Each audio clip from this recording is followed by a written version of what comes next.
and we should be good to go. Okay. So this is a meeting of the Board of Zoning Adjustment. And we have just one variance item to consider today, but we also have some other items on the agenda. So I guess the first item is swearing in of Jill. So Deshauna, do you want to take the lead on that? Yes, I can do that. Thank you. Um, may I please have permission to share my screen so that I may display the oath of office? Sure, just one moment. Let me go ahead and make you. There you go. Should have Thank permission you. now. I do. And so I'm sharing the oath of office. Um, Jill, I'm going to read it into the record, one clause at a time, pause, give you an opportunity to repeat what I just stated, and then this will be complete for purposes today. However, Robbie, correct me if I am mistaken, that Jill will follow up with staff to formally sign before the board secretary the oath of office. You are muted, Robbie. Correct. Thank you.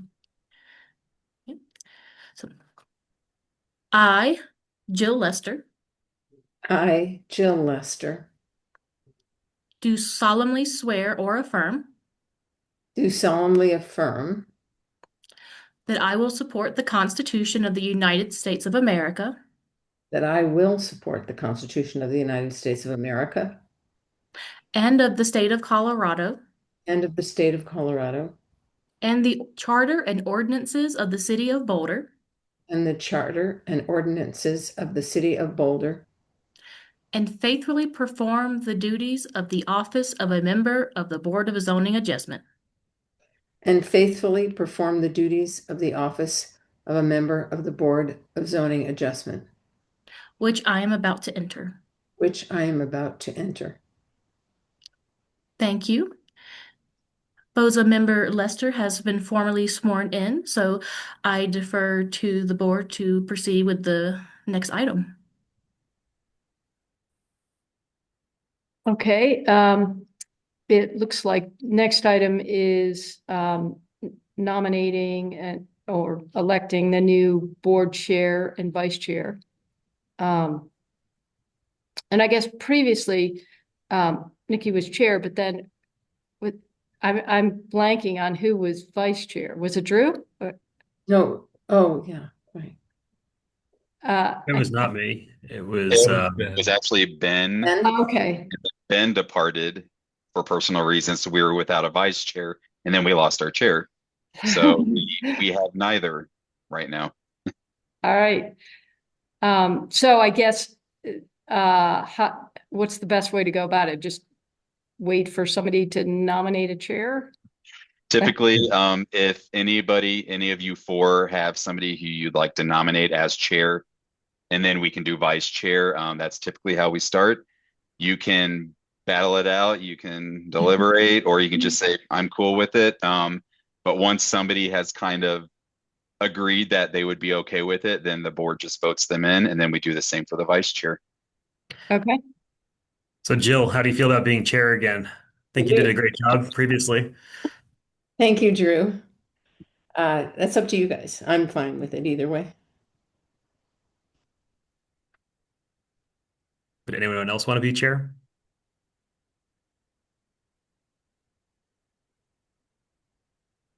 Great. I nominate Jill to be chair of the Board of Zoning Adjustment. Okay. I'll second it.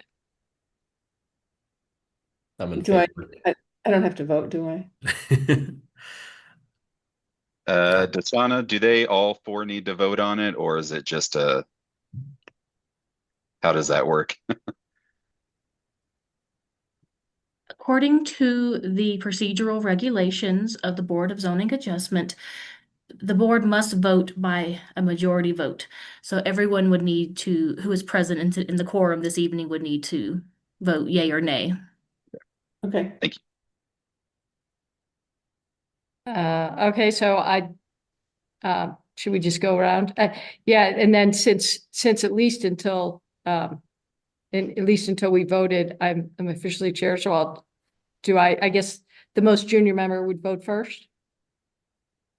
I vote You aye. can do it however you'd like.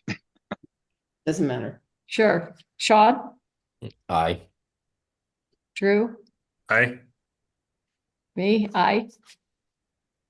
And Yeah. Yeah, that makes you chair, Jill. gee, it just feels like old home, like back then.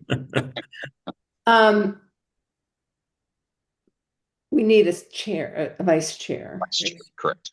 So can I ask Katie if you want to do that, or Drew? Sean, I imagine being new, you'd rather not start there, but certainly could. I would prefer to not start because I am still within my first year. But if there is a need, no one else wants to do it, I can do what's needed. So Katie or Drew, do you have an interest? I'd be happy to do it if, unless Drew, you're just ready to beat down the doors to do it. No, I can do it as well. But I'm happy for you to do it, Katie, if you're interested. Sure.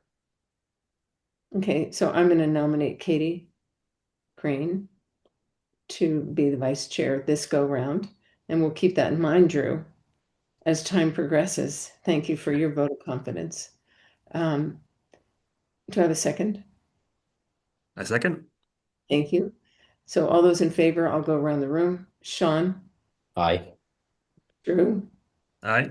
Katie, Do I vote of myself? I mean, like I had to, you have, I guess. and I. So we now have a chair and a vice chair. So that means I have to turn around and get my notes for running the board meeting. So let me just grab that real quick. So And Jill, Yeah. Katie, you can continue as acting. I believe we can still do that since Jill was just voted in. Or Jill, if you're okay taking over as chair, you're more than welcome to. well, Katie, if you have the notes, I would have to find my notes because I didn't pull them out on how to run the meeting. So if you have them there, why don't you run the meeting and I can be. Absolutely. Absolutely. Okay, so today we just have one variance item to consider. It's BOZA 2025 -0012. We'll first have a staff presentation and then the applicant presentation, and then have discussion and a vote. So Robbie, you want to kick it off? Definitely can do. And let me just share my screen real quick. Okay, again, this is docket number BOZ 2025-00012. The address is 4380 Butler Circle. And this is a setback variance as part of an addition to the single family home, including expanding the existing single car garage into a 2-car garage. The applicant is requesting a variance to the combined side west yard setback standard for a principal structure in the RL1 zoning district. The resulting side west setback from the garage addition will be approximately 5.3 feet at the closest point from the west property line, where 9 feet is required, and approximately 12.7 feet at the closest point of the home from the west property line exists today. Section of the land use code to be modified, section 971, Boulder Revised Code 1981. And up on the screen, I have circled the property, and one of the unique characteristics of the property that will be talked about tonight is its shape. It is somewhat of a wedge shaped lot, but it is meeting the minimum lot standards for RL1, and I'll go into those details here in a second.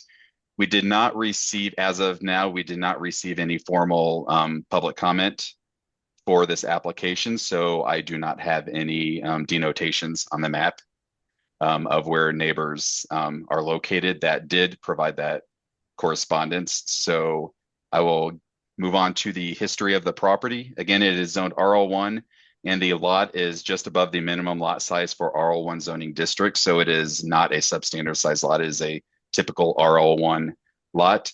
The home was permitted and built circa 1965. And this request has a unique element in that it has already gone through the building permit, the building review process. That is the referenced building permit that I have up on the screen. And the garage addition that the board is considering tonight is part of a larger project or addition project to the home. It has already gone through one round of review, and the combined setback issue being discussed tonight presented itself during that initial round of review from zoning. And then the existing and proposed floor area, the existing or the proposed floor area will be about 3,287. That's including the entire project, not just the garage. And the maximum floor area for the property is 3,605 approximately. And again, this has been verified through the building permit already for compliance.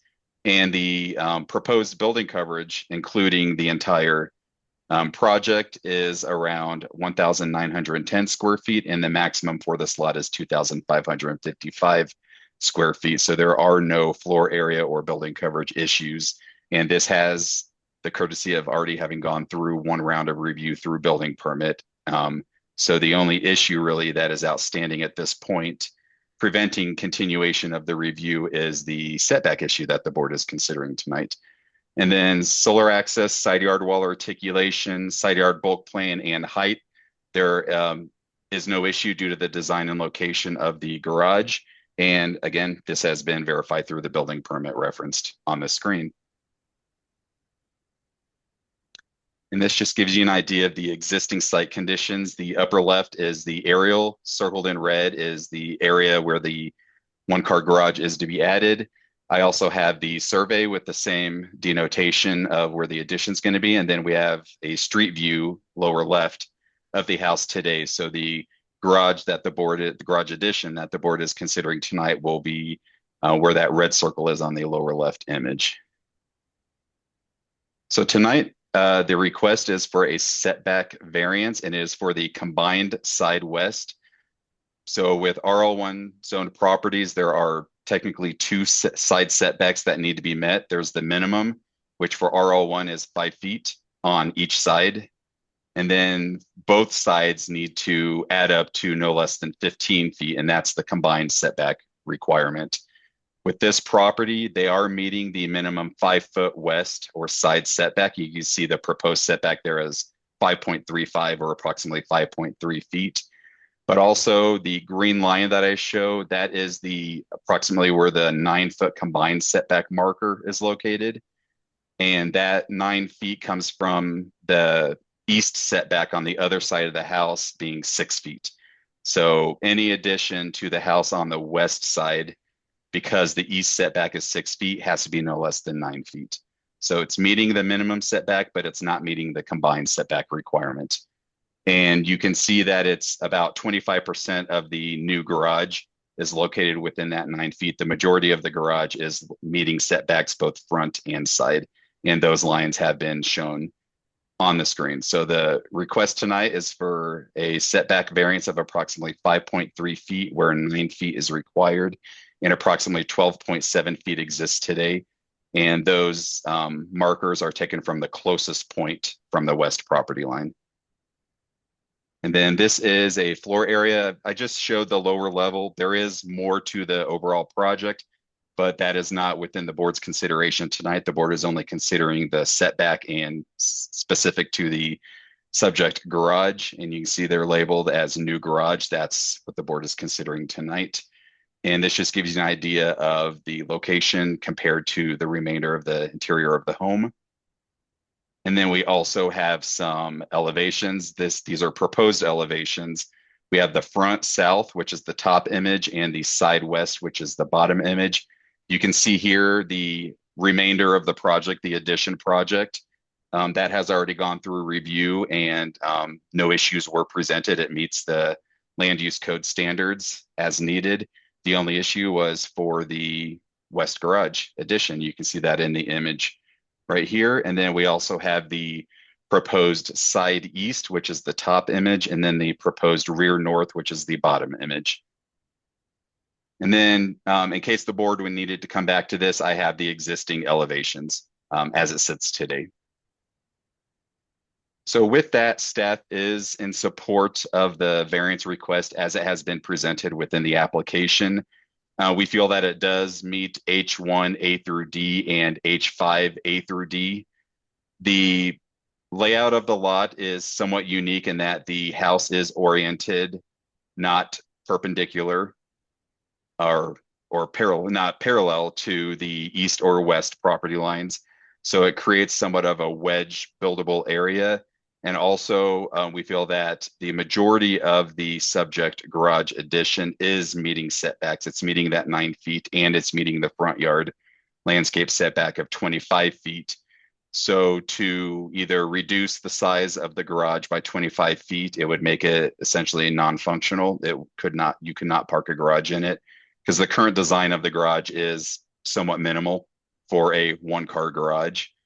And then we also feel that it does not negatively impact the surrounding properties. It's meeting the front yard setback. It's a one-story addition, one-story garage. So with that, staff does feel that both H1 and H5 are being met with this request, and we are in support of it and recommending approval. So with that, I will hand it back over to you.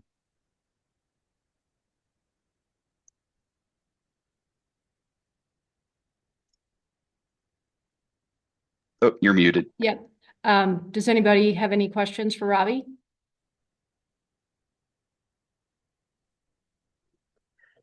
I noticed, Robbie, that the gross building coverage and the square foot increase are similar. However, the gross building coverage, it says it's 700 square feet increase. I don't quite see that in the drawings. I don't know where that 700 square feet increase is coming from. Of the floor area or of the building coverage? Sorry, I'm pulling it up. Building coverage. Let's see.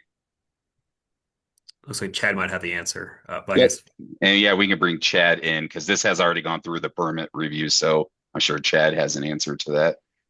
Hey, Drew. I'm Chad Kipfer. I'm an architect with Caddis Collaborative in Boulder.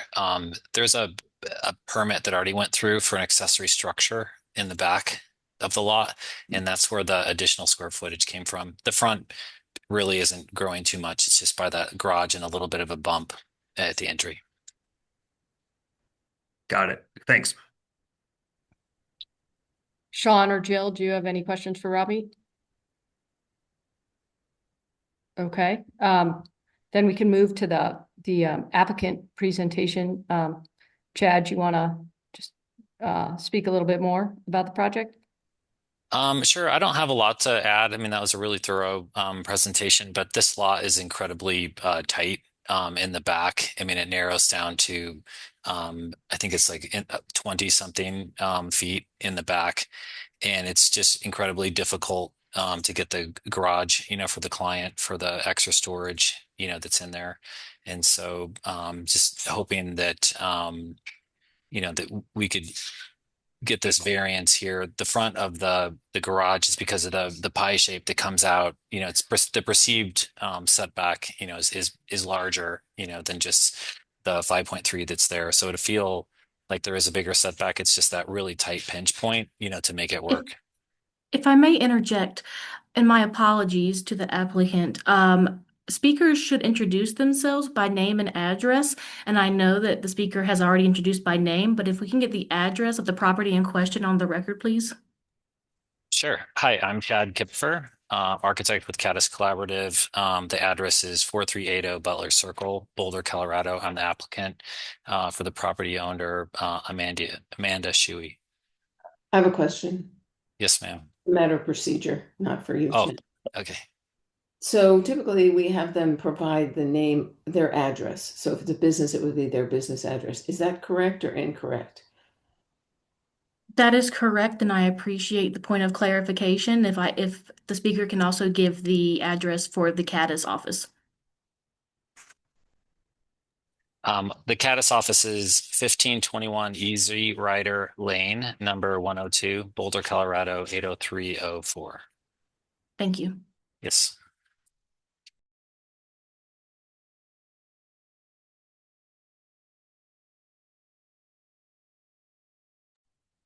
And I guess I didn't have a lot of other things to add, into that, but I'd be happy to answer any other questions. I would love your support for this, for my client.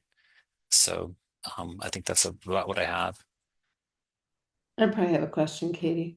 Okay, yeah, I was gonna I'm just ask her just a question. curious, just looking at the schematic, it is a fairly small space, right? Is it adequate for a vehicle?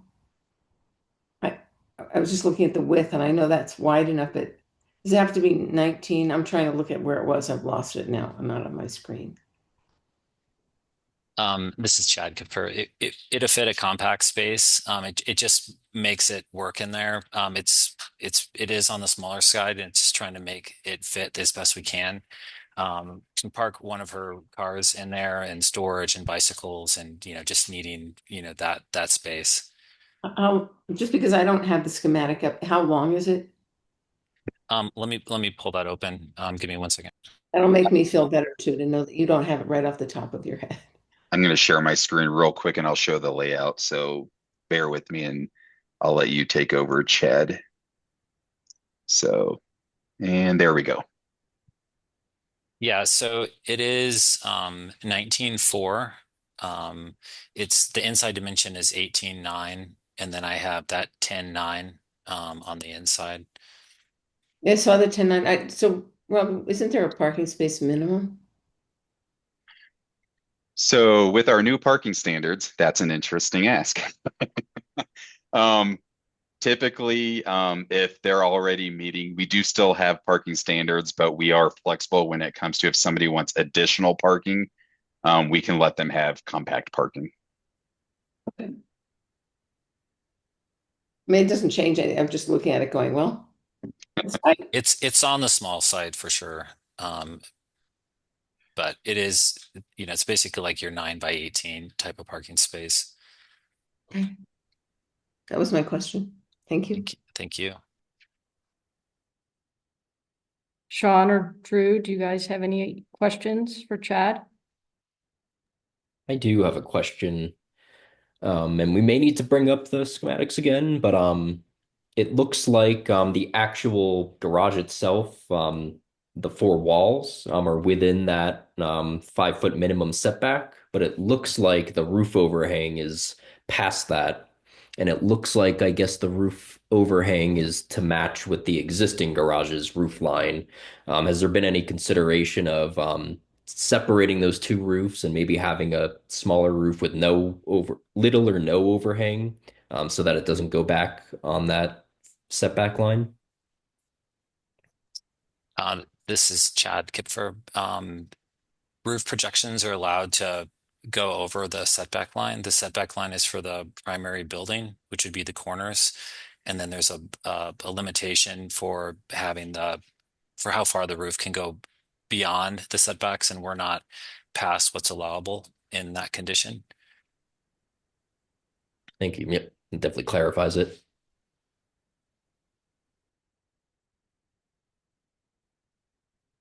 Drew, are you good?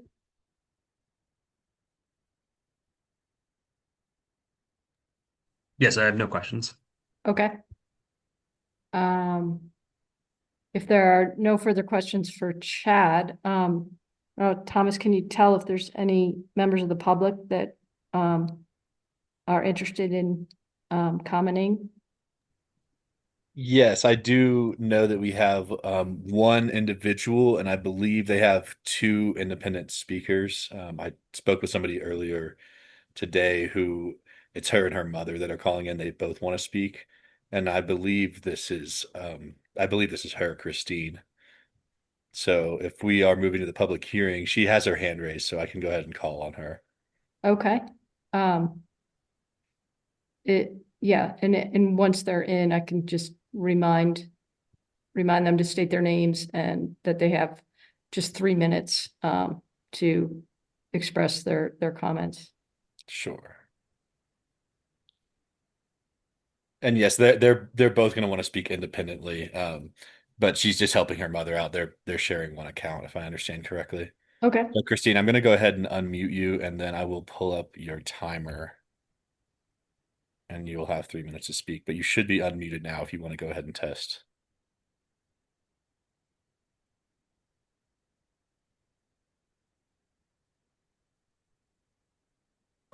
Can you hear me? Yes, we can hear you. Oh, excellent. Okay, hi. This is Christine Welker. I own the house, Hey, two Christine, houses. could you give us just 1 second to get this timer Of up? course. And And she'll need to state her name and address.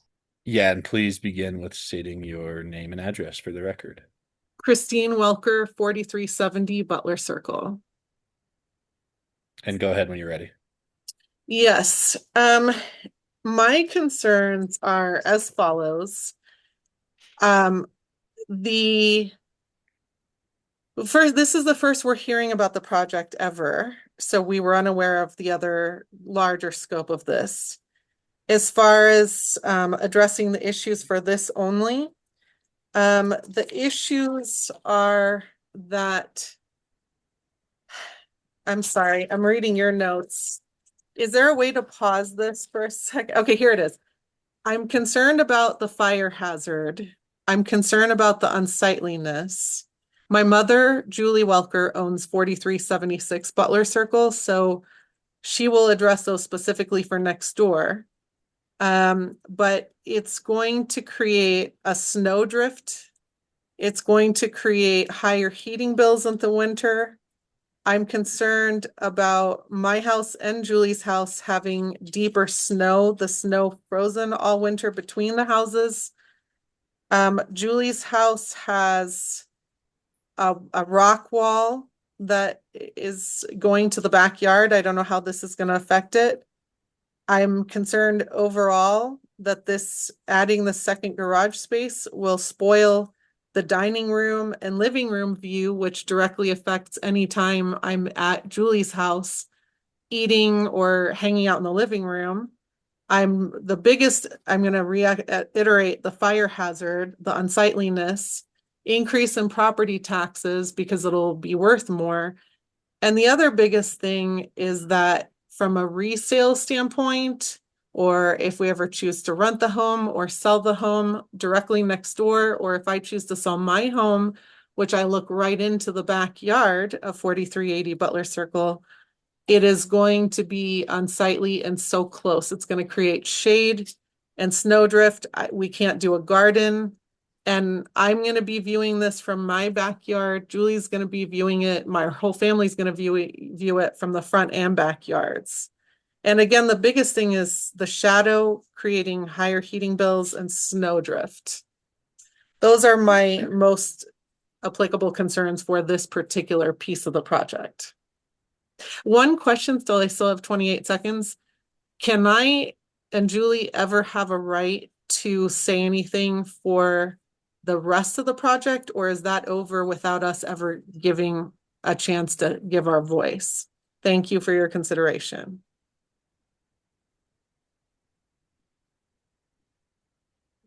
Okay.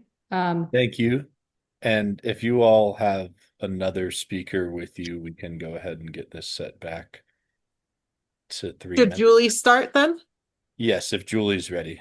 Okay, so say your name and your address. Hi, I'm Julie Welkers, 4376 Butler Circle, directly west from 4380 Butler Circle. So I'm the only neighbor that's going to get a big impact on this project.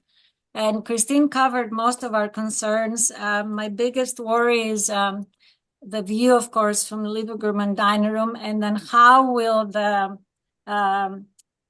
landscape and equipment get through to the gate. We have a gate on the west side of the house that goes to the backyard. And it's the only way to get into the backyard because it's fenced. And I don't know how to visualize if there's going to be enough room for landscaping equipment people to get through. Otherwise, Christine covered everything else about the fire hazard, about snow drifting between the two houses and stay frozen forever. We could never do a garden on that side of the yard. There'll be, we mentioned the snow in the winter. It's going to be drifting between the two houses too close together. And I thought that the zoning code was done for a reason. I never knew. I've lived in Boulder.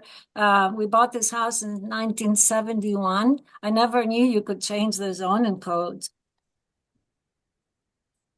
Okay, you still have another minute and a half. So you covered everything else, Christine. I don't want to repeat myself. Is she allowed to repeat herself, or do you not want her to repeat mine? We don't know. Can I they think hear I us? think you should repeat if it's a concern, and you have a minute left, so be quick. I'm very concerned if this is going to decrease the value of my house. And like I said, the fire hazard, the view, it's gonna be like we're gonna be like closed in between two walls. Are you finished? Yeah. Can you hear me okay?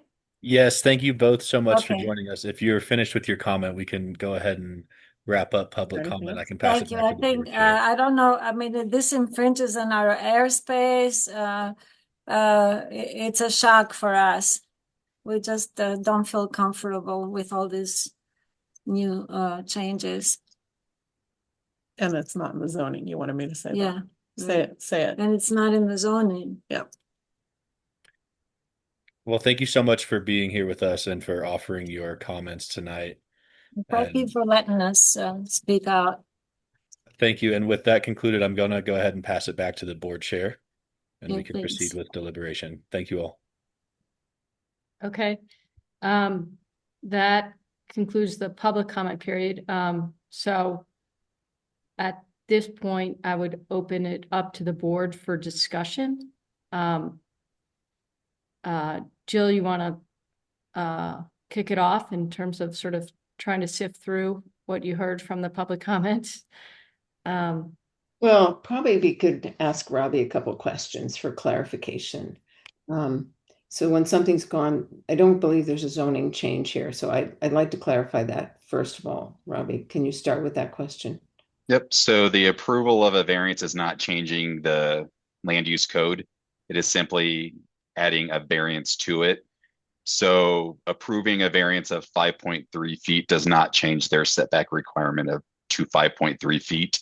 If they were to come in and just, for example, add a second story above this, they would have to get another setback variance. It's not changing the standards. So no standards are being changed. They're just adhering a variance to it to allow for this very specific addition. I think the second question I would have, and maybe Chad, you can address it, is when they're talking about landscape access, they don't have a right to use the neighbor's property. I'm not sure what their concern is with that.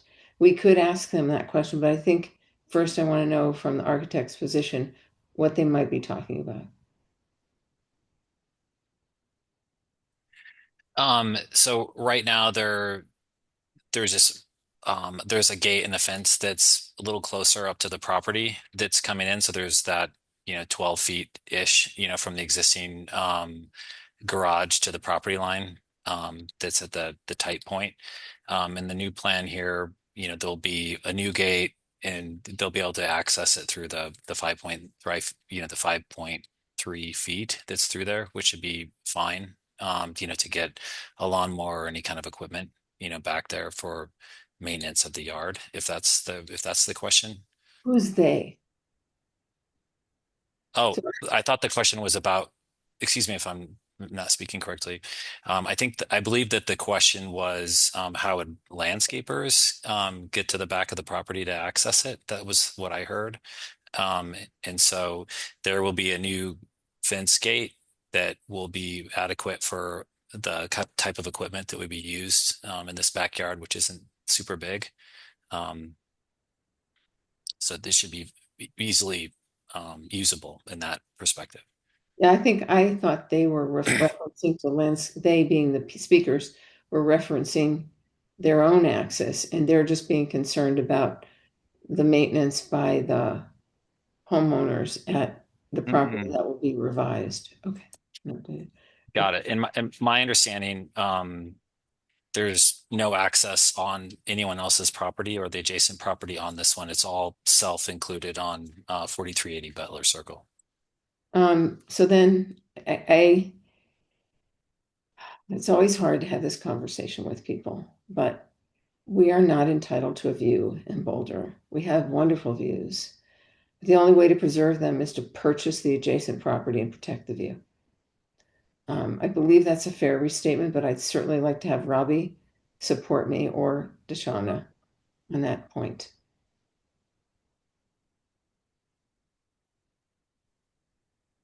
For purposes of this evening's hearing, the only relevancy discerned by the city attorney's office would be if it relates to the solar access provisions of 9-2-3H. And so that was the only context in which obstruction would be relevant to this matter that we are here before. So unfortunately, the matters that are raised by the public, who, I think the biggest concern I would have is that this is the first that they've heard of it. So if their properties are adjacent, they would have, Chad, correct me if I'm wrong, and Robbie, they would have had notice. So there was proper public notice was provided. We did public mailings that was sent out. And then we also have the public notice yard sign. And then we also have the posting twice within the newspaper. Thank you. So, it's unfortunate when you come to something like this, that the change is difficult for neighbors to manage. It's changing Martin Acres. Things are changing here and have been for a while. And there's an adjustment to be made by everybody. But when we have somebody come in with a variance of this type, which is actually fairly minimal, creating a fairly small garage, I guess, board, since I'm speaking first, I just haven't heard anything that would make me say no to this variance request. But maybe other people have a different perspective. So I'd like to hear whoever has something to say next. I just had I generally agree with what you said just there, Jill. I just had a question. I wasn't clear about the in the public comment how the extra snowdrift. I wasn't clear on what they were referring to there, like how this change would somehow add up to additional snowdrift and therefore somehow increase their heating costs. That part was confusing to me. And maybe it's not even relevant since it's not really related to any of the zoning criteria, but I just wasn't clear about that point.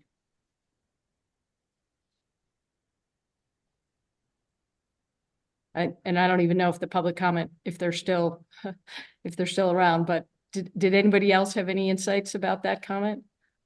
My read on that was, no, I'm not so sure about the snowdrift, but at least the heating and cooling costs may have been related to the additional shadow cover on the property. And I'm not sure if a shadow analysis was done, because it sounded like this didn't have anything to do with solar access. So in that case, I'm not sure how much shadow was calculated to be on the property, but that was my read on what the concern was about the heating and cooling costs. Well, and certainly if there's a building permit that's been approved, they would have had to provide a shadow analysis. So, but again, that's a Robbie question. So this has already gone through a round of review, and a part of that review is ensuring that the solar access protections are being met. This property and the neighbor to the west are granted protection of a solar access area 1, which is a 12-foot solar fence, meaning the shadow of the home cannot cast a shadow greater than a 12-foot solar fence on the property line would cast, and that has already gone through review and it complies with that standard. So the design is, as it is being presented, does meet our solar access standards. Okay, that sort of answers my questions. Drew, anything? I guess I had two comments. There was a question from the public comment on are we evaluating the whole structure, or are we just evaluating the setback? And maybe Robbie, you can clarify that piece. You're only considering the garage addition specific to the 5.3 foot setback. The remainder of the project is in compliance with the land use standards. Yeah, and it's really the owner of that property's prerogative on how they want to change it within the code. And I guess we're just evaluating the setback piece of that garage, that one little corner. And I guess to that, to their question about that they didn't know that you can change zoning or code, there's very specific criteria in the city revised code on if you can change setbacks or allow lower setbacks, and we have to follow those criteria. And when I read through the criteria, which are listed out in the application as well, I find that this application meets all the criteria. It is a non-standard lot shape, and that does create difficulty to having a usable area. So I would be in favor of this application. And I think from like the intent of the combined side yard setback, I believe the intent is also to have adequate airspace on either side, enough airspace between homes. And I think as Robbie or in the application mentioned, the effective combined yard setback from the street and how it looks, it would look much wider than the 10 or 11 feet that's currently proposed. Sean, do you have any additional comments? Yeah, and I have a question clarification for Robbie. We're specifically looking at just the four walls of the garage addition. I know I brought up the roof earlier. The overhangs of the roof, that's outside of our jurisdiction currently, correct? Correct. So as Chad mentioned earlier, we have specific standards for what we call setback encroachments. Regardless of it getting a variance or not, setbacks are taken from the wall or the exterior surface, excluding roof overhangs. So those are kind of you can build up to a 2.5 foot roof overhang into a setback, vary it or not. And otherwise, you're considering that 5.3, that kind of northwest corner of the garage. If they were to reduce it by that 25% that I mentioned to meet the 9 foot setback, then no variance would be needed. But that pretty much makes it non-functional for a garage, which is why they're in front of you tonight. So the roof overhangs are kind of an allowance in addition to whether or not you get a variance, but you are limited to no more than 2.5 feet beyond within a setback. Gotcha. Thanks for clarifying that. Because, going back to some of the public comment concerns, there were a few that stuck out, such as increased fire risk, the snow drift, which, if I'm understanding correctly, could be snow falling from the top of the roof, or also increase in shadows, which are all things that I feel like may be affected by the size and shape of the roof, but that's separate from what we're discussing here. As far as looking at the actual addition of the garage itself, I don't think that the size of the garage is really affecting any of those three things I mentioned. And especially looking at other houses in the neighborhood, I don't think this addition is really encroaching much more than what typical neighbors would have on the more regular shaped lots. I think this lot, it's kind of weird in that it's smaller in the back, which is creating a hardship for this particular resident or applicant. But then the front is so wide that as it stands currently, there's a much bigger space between houses than anywhere else in the neighborhood. So with that, just based on looking at the size of the garage, I'm inclined to approve. But happy to hear what other board members think. Well, at this point, it seems like we're ready to call for a motion. Does anybody want to offer a motion on this application?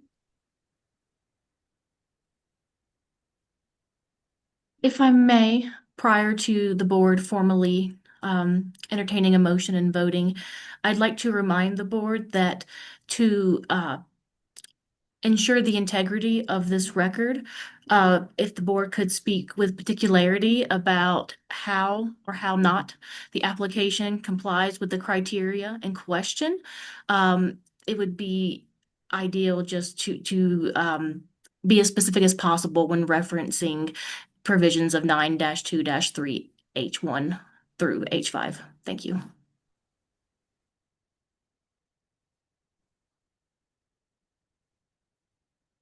Okay. Do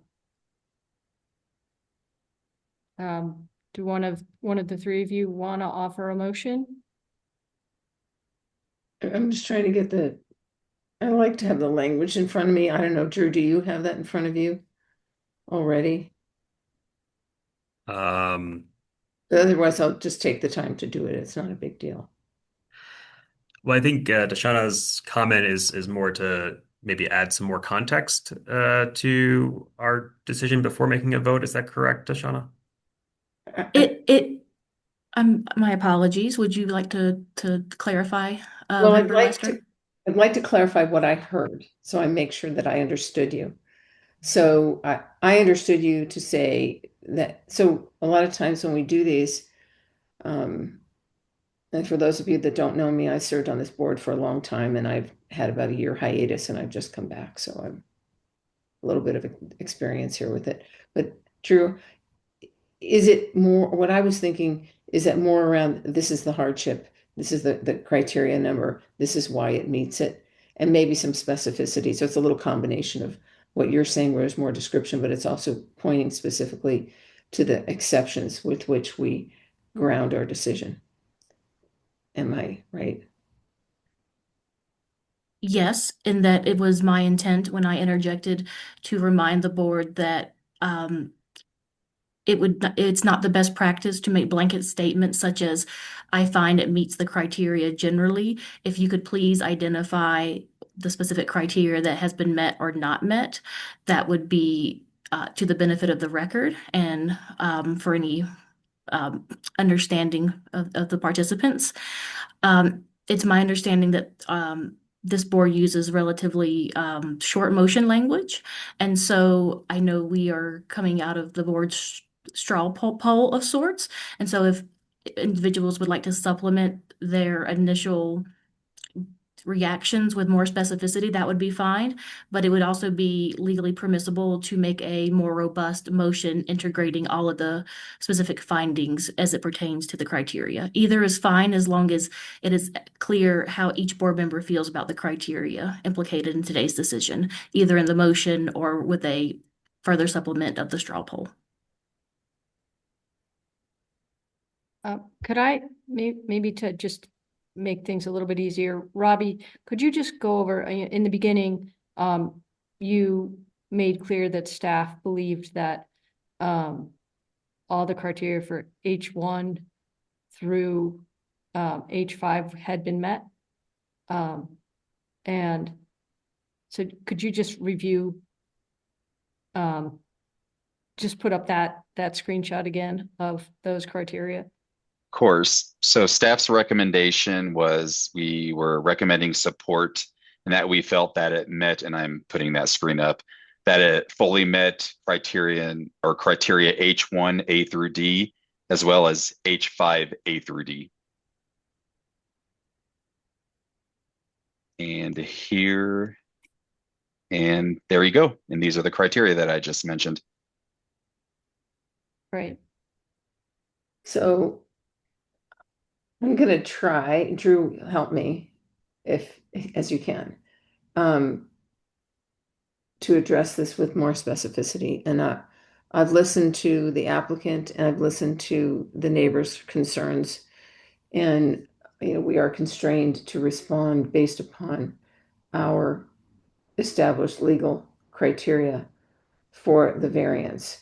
The architect has demonstrated through his drawings that there are unusual physical circumstances or conditions under H1A1. The narrowness of the lot as it is a pie-shaped lot, which impacts their ability to have a second garage space.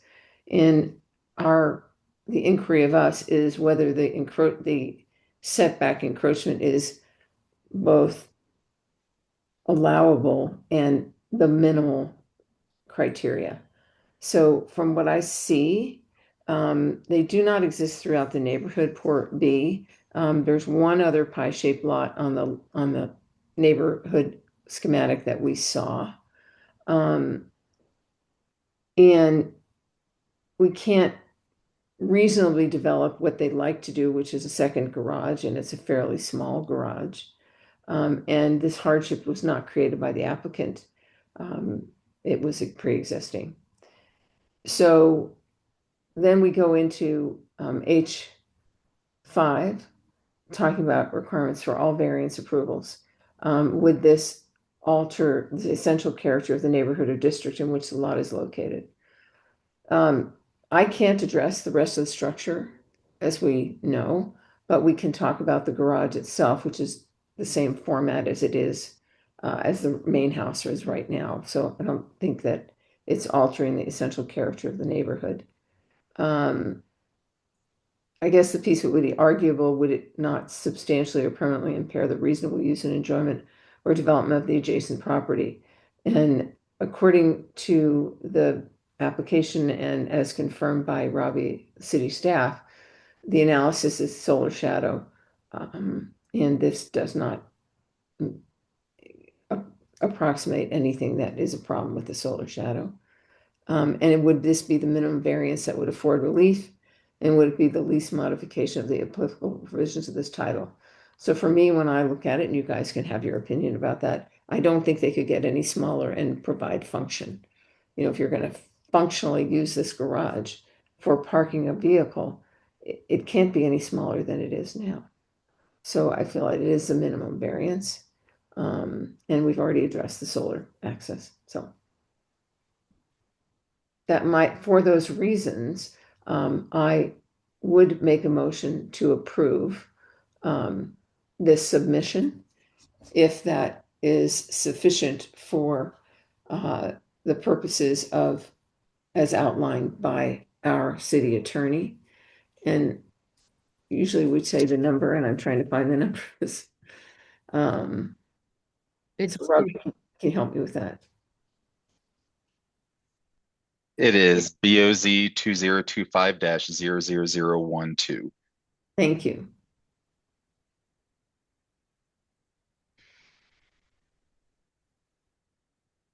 And I was just going to say, I was going to second the motion based on meeting H1 A through D and H5 A through D.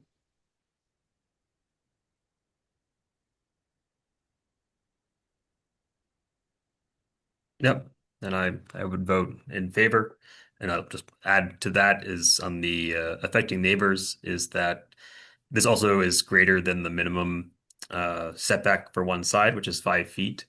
And we're talking about the combined side yard setback. And from that perspective and in the intent of the ruling or the intent of that code is for visibility. And I think it meets that requirement. So thanks for bringing that up, Drew, because that was something I looked at as well. So I want to make sure, you know, we're not talking about going into that 5-foot setback. So yeah. Thank you. I agree. yeah, it's a little complicated for the to understand, but I think it's very important that you have at least 5 feet. It'd be a different application if it was less than 5 feet. I vote in favor. Yes. We need to take a vote, Katie. Okay. Yeah. So, Drew, you've already stated your vote. Jill, Aye. Sean, I vote aye. And should I also just outline exactly what I think meets it, or because Sure. Jill said essentially everything that I was going to say? It's the attorney. Sean, member Haining, excuse me, you may supplement if you feel like there's additional information. However, we are voting on the motion that was prefaced by Member Lester's analysis. So if you are comfortable voting based on what Member Lester has expressed and other people have voted to, that would be fine, but you are entitled to add a factual record if you so desired. Thank you. Yeah, that clears it up. I do vote in favor of what Jill Lester proposed. Jill's always right. Okay, and I also vote aye. So that's four ayes. That means the motion is approved. That's right. Sorry for the interruption of my spouse. No, we like color commentary. It's color commentary, all right. Yeah, great. So now that the motion is approved, I guess we can go on to other items on the agenda. Which I think first off would be approval of the minutes from the August meeting. And I will not be And able to I participate. wanted to know that those actually, we didn't end up including those in the packet. We kind of ran out of time on those. So we do plan to just approve 2 sets of minutes at the January meeting. Okay.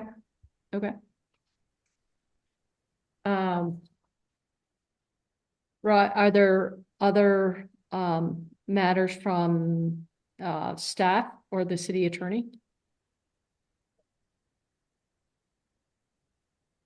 You want to go to Shauna and I'll follow you if you have Okay. anything.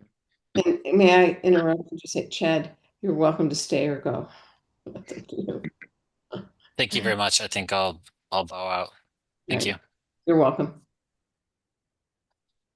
So, thank you, Robbie.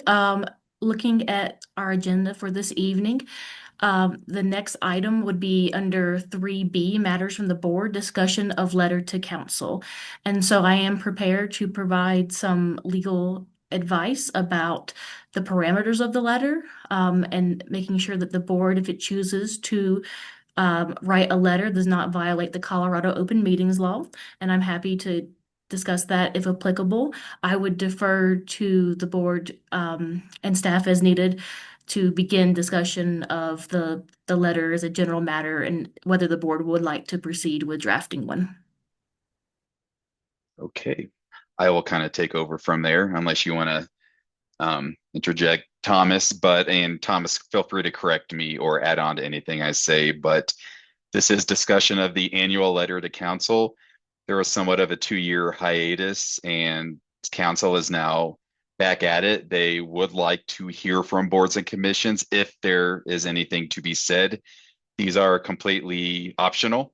Please don't feel like it's necessary. Some boards are doing it, some boards are not. But they're also changing it up just a little bit this year. They wanted to be more focused on, and this is the email that I sent you with the attachment, the draft letter, as well as the links to the citywide strategic plan. They're really wanting any letters or suggestions or comment to be kind of tied into the citywide strategic plan. I don't know if any of you had the opportunity to open that up. It is a website and there's a lot of, this is kind of what we're looking at in terms of a strategic plan. They would like for boards and commissions to tie it into that if they have anything to say. In the past, the board has provided some letters with, we would like to see this. That's no different. It's just this go around, it would be good to maybe tie it into one of the specific strategic plans. And there's a lot of them if you're able to open up that page that I provided in the email. And I can also open it up on my screen if the board wants to scroll through it, but there's a lot of language. So again, this is an optional letter. The board tonight can decide whether or not they want to do a letter. If there's anything that you're really wanting to let council know, now's your opportunity. It would be from the board, not staff. And if the board decides that a letter is needed, we can kind of discuss what topics specifically that you would like to provide in that letter. And then at the end, we can delegate one. And Deshauna, are we allowed to delegate 2 people to kind of finalize this outside of the meeting, or does it have to be just one? Legally, two people can be Okay. delegated that task. How the task is finished does have nuance, and I'm happy to speak to that when it becomes applicable in this conversation. Acknowledging that we, as a BOZA, does not meet more than once a month. So, Robbie, what is the deadline for the letter to council? December 19th, and correct me if I'm wrong, Thomas, but I believe it's the 19th. So there's a little bit of time to draft something up behind the scenes. And just to kind of expand on what I was saying about they want it kind of focused on the strategic plan this past year or the year we're currently in. A lot of the WUI, I'm sure people have heard that acronym, WUI, Wildlife Urban Interface, a lot of fire protection, meaning a lot of standards have come out of council's priorities. The family-friendly, vibrant neighborhoods standards, a lot of the parking standards, those all came out of these priorities. So it probably won't be dropped on deaf ears, but council has taken some of these and they would like for it to be a project that they can accomplish before the end of next year. So I will leave it at that. And first, I guess we should decide whether or not the board even wants to provide a letter to city council, and then we'll go from there.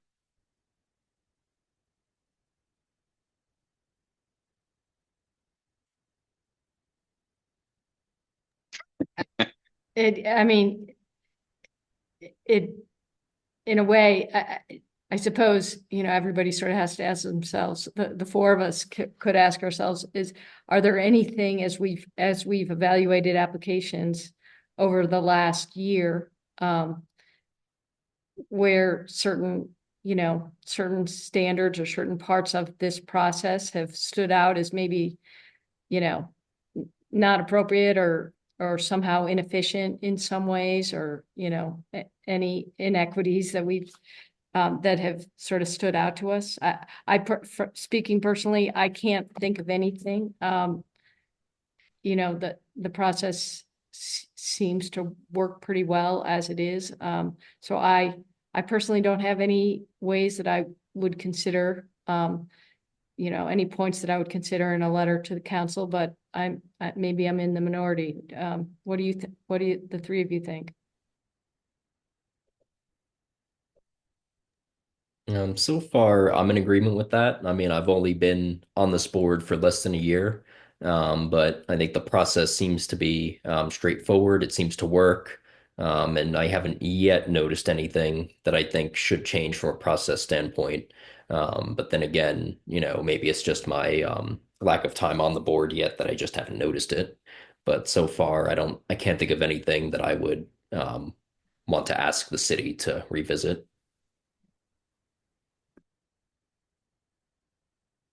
Jill, given that you probably have the most experience of the four of us, I mean, is there anything in particular that stands out to you where you'd want to have, make suggestions to council?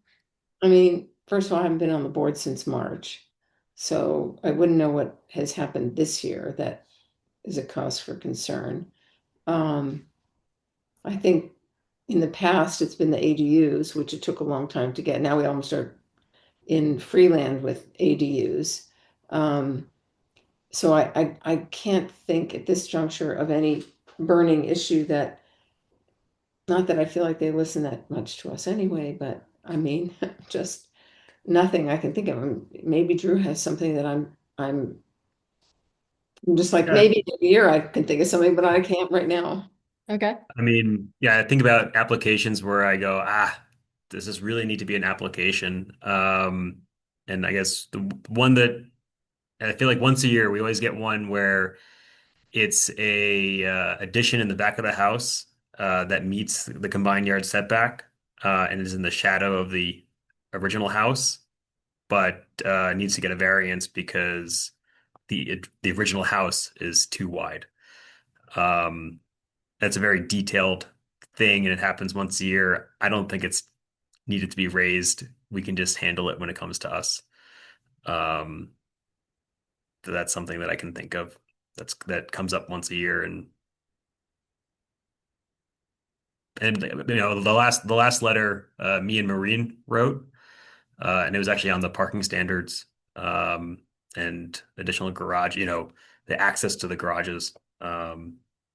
I don't know whatever came of that, but the parking standards did change.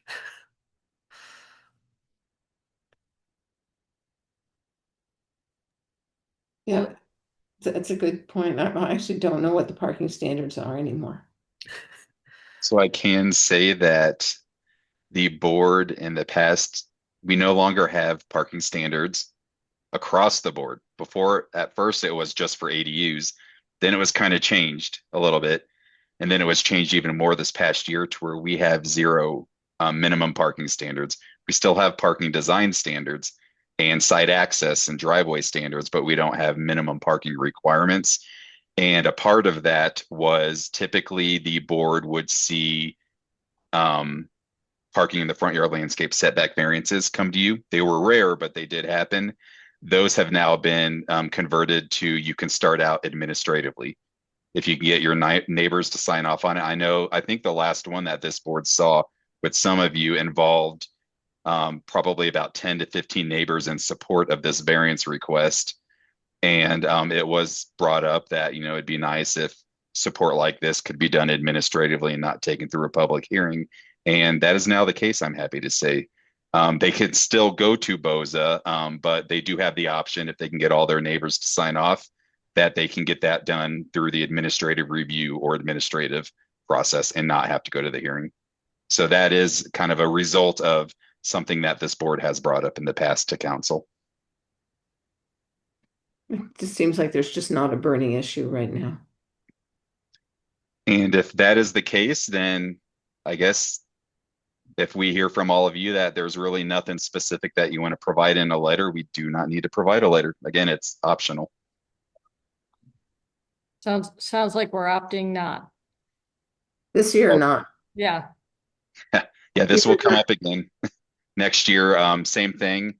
There will probably be somewhat of the same kind of strategic plan topics. So as soon as we hear about next year's, we'll bring it up to the board.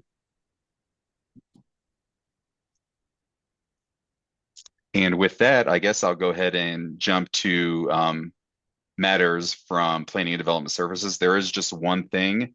As a part of the kind of the recruiting and hiring process, we are down, as you know, one member of BOZA with Nikki's departure last month. And it just happened that her term ended in March of this upcoming year. So rather than kind of doing what we did with Jill, which was a mid-year kind of recruitment and appointment to replace Ben Doyle's term, we're just kind of hold off on that because as of yesterday, application season, I guess you could say, is open for all boards and commissions. I am planning to send an email out to all of you either at later today after this meeting or first thing tomorrow, just with FYI. If you know of anybody who would like to be on BOZA, we highly encourage you to kind of talk with them and let them know. I'm going to give you a flyer that you can send out to everybody. This is being sent out to all boards and commissions. This also provides you with the timeline of when application closes, when the interviews are going to happen, when the appointments are going to occur. But there is one thing that they're doing a little differently. I believe they've done it in the past, but they're really trying to make it happen this year, which is there's an open house for all boards and commissions.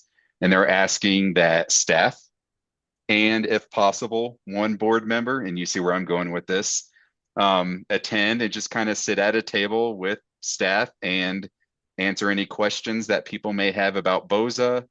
It's not going to be anything fancy. I don't even know if there's going to be cookies and juice. I don't know. But it is January 5th, which is a Monday, right after the holidays. So not the easiest time of year. I know a lot of people have plans still going on, but it's going to be from 4:30 to 6 p.m. So probably we would ask that people get there about 4, and it might go a little late, but it would be the evening of Monday, January 5th. I'm planning on going, whether pending the weather, but And where is it? it is going to be at the East Boulder Community Center. So and I'll send an email with all of this information after this meeting, just so you have it. But of you four, is there anybody who would be interested in kind of representing BOZA and being a board member, sitting at the table with staff, answering any questions? And we may not get anybody who asks a question. I don't know.